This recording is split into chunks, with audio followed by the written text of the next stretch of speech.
Assalamualaikum warahmatullahi wabarakatuh. Perkenalkan, nama saya Siti Mutiawati dari kelas 3E dengan NIM 66612200045.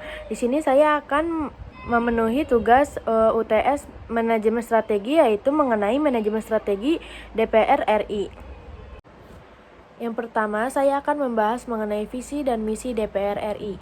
Visi itu sendiri yaitu membangun DPR yang demokratis, transparan, akuntabel, dan mampu mewakili aspirasi masyarakat. Nah, visi ini sudah sesuai karena terdapat kata mewujudkan yang artinya itu berorientasi pada masa depan. Nah, yang kedua itu ada misi. Misi itu sendiri yang pertama membangun sistem tata kelola DPR yang baik dan transparan. Dan yang kedua itu menjalin hubungan kerjasama yang baik dengan lembaga negara lain dan masyarakat sipil. Yang ketiga, menyediakan produk legislasi yang berkualitas dan bermanfaat bagi masyarakat. Yang keempat, melakukan pengawasan terhadap pelaksanaan program dan kebijakan pemerintah. Dan yang kelima, meningkatkan kualitas sumber daya pada anggota DPR. Nah, misi ini juga sudah sesuai karena apa yang dilakukan oleh DPR ini berorientasi pada masa sekarang, yang artinya visi dan misi DPR RI ini sudah sesuai. Yang selanjutnya ini mengenai tujuan dan sasaran DPR RI.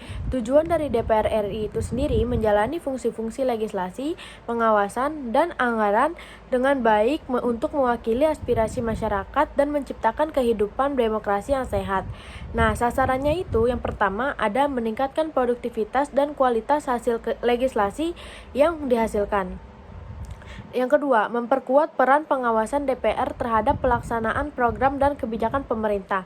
Nah, yang ketiga, meningkatkan partisipasi masyarakat dalam proses legislasi serta meningkatkan kapasitas sumber daya manusia dalam anggota DPR. Yang keempat, memperkuat hubungan dengan lembaga negara dan masyarakat sipil.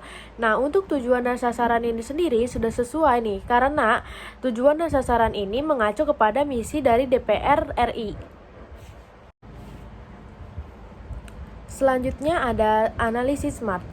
Dari spesifik itu sendiri, yaitu tujuan dari DPR RI itu sendiri sudah sangat spesifik dan sudah sangat jelas. Nah, yang kedua itu ada measurable atau dapat diukur. Sasaran DPR RI itu dapat diukur dengan indikator yang telah ditentukan nantinya. Yang ketiga ada achievable, yaitu dapat dijangkau. Sasaran DPR RI dapat dijangkau dengan sumber daya yang dimiliki dengan mengoptimalkan kinerja anggota-anggotanya. Yang keempat itu ada relevan. Jadi, sasaran DPR RI ini sudah sangat relevan dengan visi, misi, dan tujuan DPR RI itu sendiri. Nah, yang ketiga, yang terakhir ada time bound atau waktu tertentu.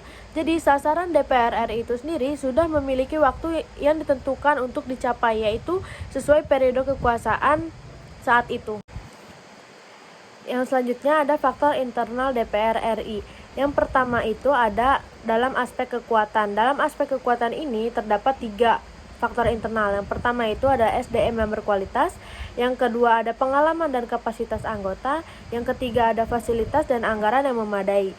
Nah, selain dari kekuatan itu sendiri, faktor internal itu terdapat juga dari aspek kelemahan, yang isinya itu ada adanya kebijakan yang bertentangan dengan kepentingan publik, yang kedua ada terjadinya kasus korupsi dan pelanggaran etika, yang ketiga ada terbatasnya akses publik terhadap lembaga DPR.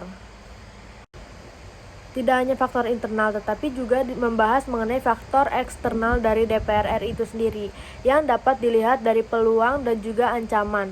Yang dari peluang itu sendiri terdapat 3 juga. Yang pertama ada kebutuhan publik dan partisipasi politik.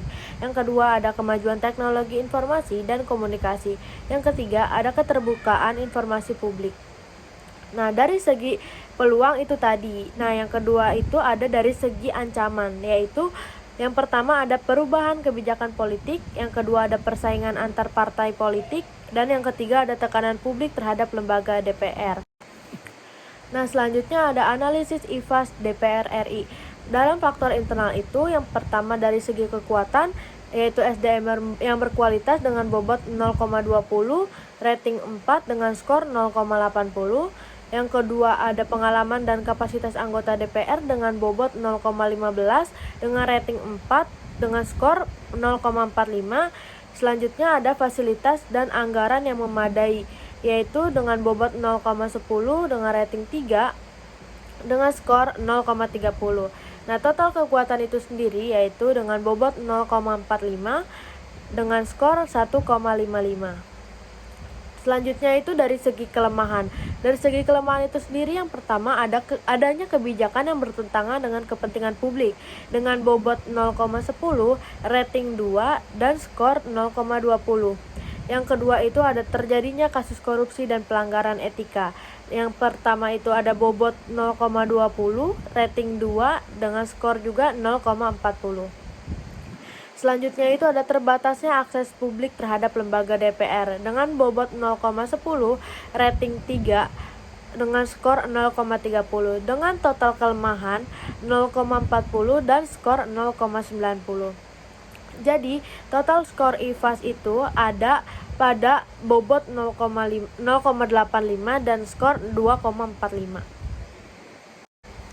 Selanjutnya ada analisis EVAS DPR RI, yaitu faktor lingkungan eksternal yang terdiri dari peluang dan juga ancaman. Yang pertama saya membahas mengenai peluang, yaitu kebutuhan publik akan partisipasi politik, yaitu dengan bobot 0,15, rating 4 dengan skor 0,60. Yang kedua ada kemajuan teknologi informasi dan komunikasi dengan bobot 0,10, rating 3 dengan skor 0,30. Yang selanjutnya ada keterbukaan informasi publik, yaitu dengan bobot 0,10, rating 3 dengan skor 0,30. Dengan total peluang yaitu 0,35 bobotnya dan skornya 1,20. Nah, selanjutnya pada sisi ancaman, yaitu yang pertama perubahan kebijakan politik dengan bobot 0,10, rating 2 yaitu dengan skor 0,20. Yang kedua ada persaingan antar partai politik yaitu dengan bobot 0,15 dengan rating 2 skor 0,30. Yang ketiga ada tekanan publik terhadap lembaga DPR yaitu dengan bobot 0,15, rating 3 dengan skor 0,45. Dengan total ancaman bobot yaitu 0,40 serta skor yaitu 0,95, maka total EVAS yang ada pada DPR RI itu sendiri yaitu dengan bobot 0,75 dan skor 2,15. Sekian dari saya, kurang lebihnya mohon maaf. Wassalamualaikum warahmatullahi wabarakatuh. Dadah.